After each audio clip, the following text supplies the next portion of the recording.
bien, donc nous sommes sur les fonctions. Donc aujourd'hui, nous allons aborder la notion de sens des variations.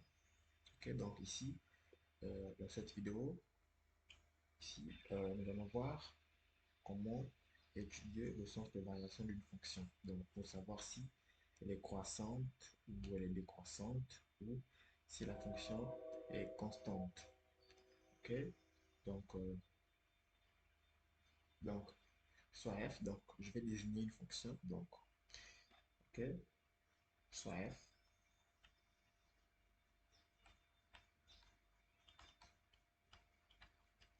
Soit f,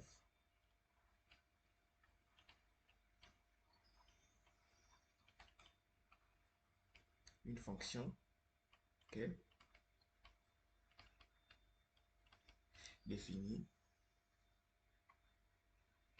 sur K, ok. Et je rappelle qu'ici, K, c'est un intervalle, d'accord. Ici, K est un intervalle, donc défini sur K. Ici, K, c'est un intervalle. Donc, si, si je veux montrer que si je veux montrer, par exemple, si on me demande d'étudier la monotonie. D'accord? Si on me demande d'étudier la monotonie, si la question c'est étudier les variations de f. Donc, qu'est-ce que je peux faire? Ou à défaut, on peut vous poser une autre question. Si par exemple, on vous demande de démontrer que la fonction est croissante. Ok, donc je vais désigner. Donc, soit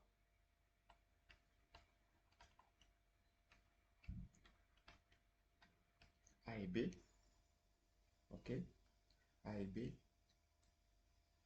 A et B appartenant à K.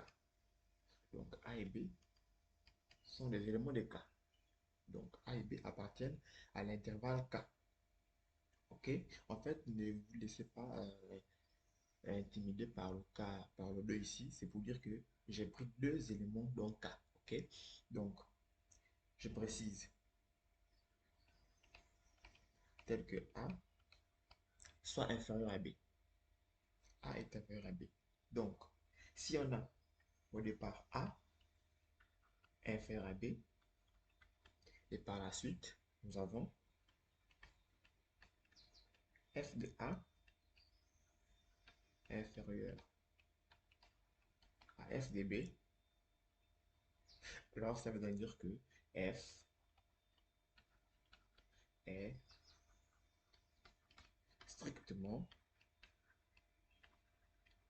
strictement croissante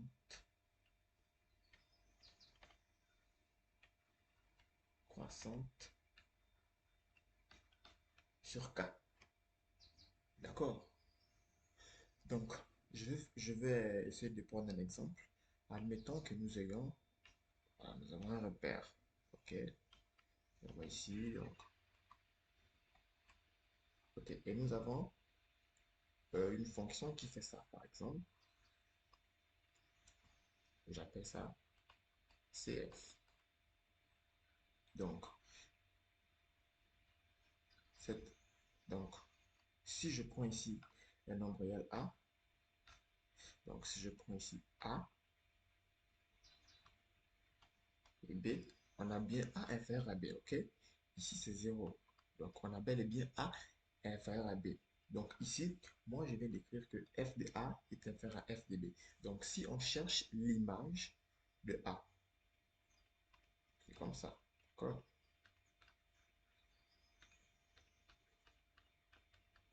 Voici l'image de A. Maintenant, cherchons l'image de B.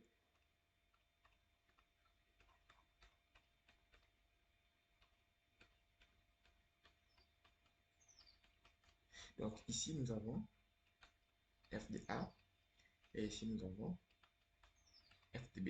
Mais qu'est-ce que vous remarquez? Vous remarquez bien et bien que f de A est inférieur à f de B. Ok, donc f de A ici est inférieur à f de B. C'est logique. Si c'était gradué par exemple, si j'avais gradué ça ici, j'aurais peut-être avoir 1, peut-être 2 et ici peut-être 3. Donc vous voyez ici que ici, l'image de A, c'est 2, et l'image de 3, c'est par exemple, et l'image de B ici, c'est par exemple 3. Donc là, je vais de montrer que, donc, au départ, j'avais A inférieur à B, et leurs images, donc f de A, donc f de A est inférieur à f de B. C'est ce que je viens d'établir ici. Donc, et ça, une fois ça, c'est vérifié. Une fois vous avez écrit ça et vous avez ça, dans ce cas, notre fonction est croissante. OK? Donc, c'est comme ça qu'on fait pour montrer qu'une fonction est croissante. Donc, strictement croissante et donc ici, c'est strictement croissante. Et vous avez bien compris que pour qu'une fonction sera croissante, on aura le ou égal ici, tout simplement. OK? Donc, donc, on va maintenant passer donc, à une fonction décroissante. OK? Donc, fonction décroissante. Bien, oui, fonction décroissante. Donc, on est toujours sur le sens des variations. OK, on est toujours sur le sens des variations.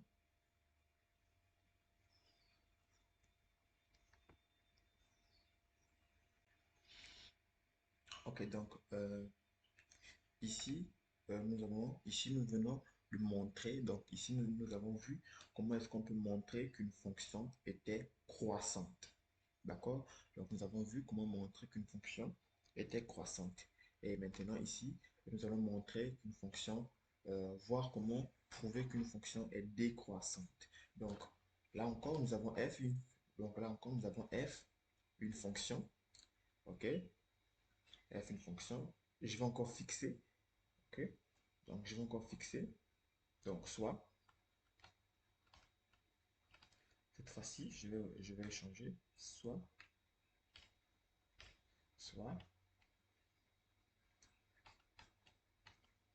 U et V, les éléments des cas. OK? Cette fois-ci, j'ai plus U et V. D'accord? Donc, soit U et V, les éléments des cas, tels que U est inférieur à V. OK? Donc, si,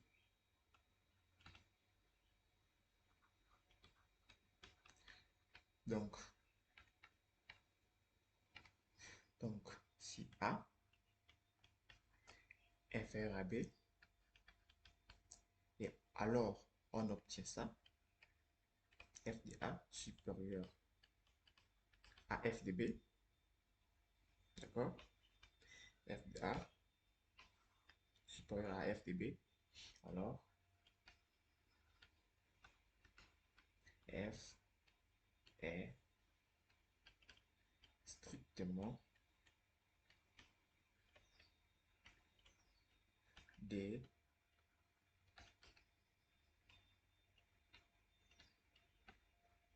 décroissante sur K, sur l'intervalle K.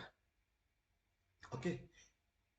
Donc, si au départ A est inférieur à B et qu'après nous avons f de A est inférieur à f de B, alors donc, oui, f de A supérieur à f de B, dans ce cas, notre fonction sera croissante. Je vais illustrer cela, donc je vais essayer de faire un schéma pour essayer un peu de comprendre ça. Donc, je vais avoir un graphe. OK, un graphe ici. Je vais changer. Je vais prendre un graphe ici. Voilà. OK, donc, c'est 0. On va voir notre courbe comme ça. Je vais prendre une courbe. Voilà, donc c'est CF. La courbe de la fonction f, c'est CF.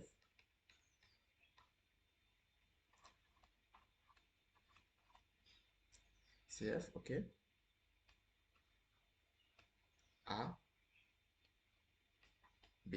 Donc, ici, on est bien d'accord. On est d'accord ici que ici, A est inférieur à B. OK, parce que le repère, il est comme ça. Notre repère, il est orienté comme ça. OK? Donc, si je cherche l'image de A, l'image de A, OK? Donc, ce sera comme ça.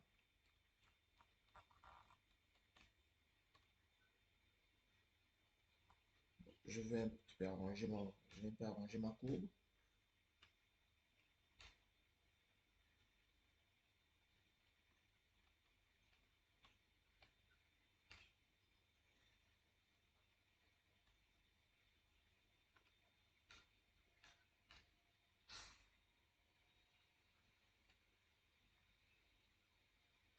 Voilà, à l'image que c'est là ma courbe.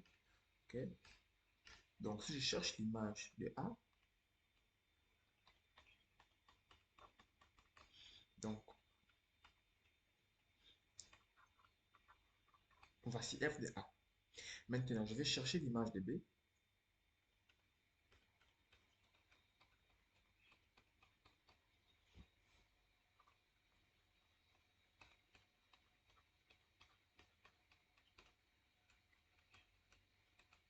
Qu'est-ce que vous remarquez? OK? Là, qu'est-ce que vous remarquez? Ben, on remarque clairement que f de A est au-dessus de f de B. Donc, f de A est supérieur à f de B. Donc, là, ça veut dire que notre fonction est en train de descendre. Donc, notre fonction est décroissante. OK? Donc, c'est un peu comme ça que l'on fait pour prouver qu'une fonction est décroissante. Donc, ensuite, nous allons passer à, à une autre manière, ok, une autre méthode. Et je tiens aussi à rappeler que si nous avons, si donc une fonction est croissante, si A, si f de A égale à f de B, ça veut dire que notre fonction ici est croissante, est constante, pardon, constante, constante. Donc,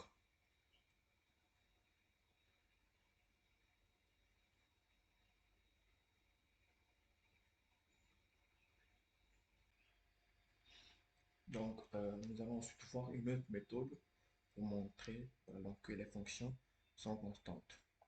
Là encore, toujours, soit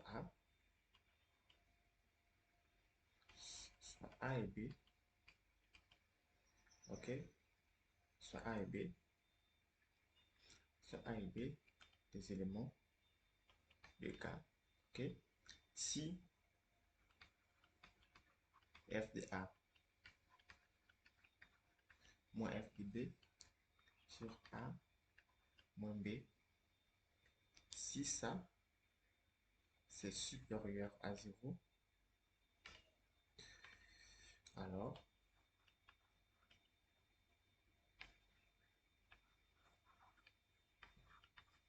f, f est strictement, strictement croissante. Maintenant, si f de A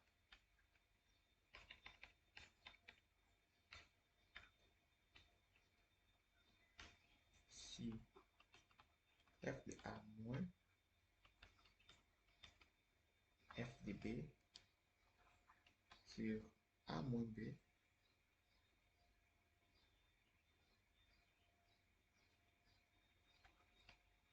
est supérieur à 0, alors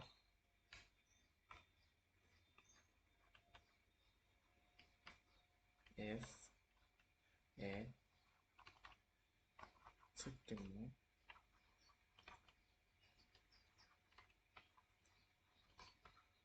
décroissante. Et ça, on appelle ça le taux de variation. Donc là encore, on va passer encore une autre méthode pour montrer qu'une fonction est croissante ou décroissante. Étude de sa variation. Donc ça, c'est le taux de variation. Bon, et plus tard, hein, bon, et après, plus tard, vous verrez que en réalité, la limite de ça, c'est exactement. Bon, ça c'est un peu. Je vais arrêter, donc je vais pas. Ça c'est à partir de première S, terminale, et etc. Donc c'était tout pour cette capsule vidéo. Donc ici nous avons montré, ici nous avons vu ensemble comment montrer qu'une fonction est croissante et comment montrer qu'une fonction est décroissante sur un intervalle. Et nous avons encore vu une autre méthode pour étudier les variations d'une fonction. Donc c'était tout pour cette capsule vidéo. Sur ce, je vous dis à la prochaine.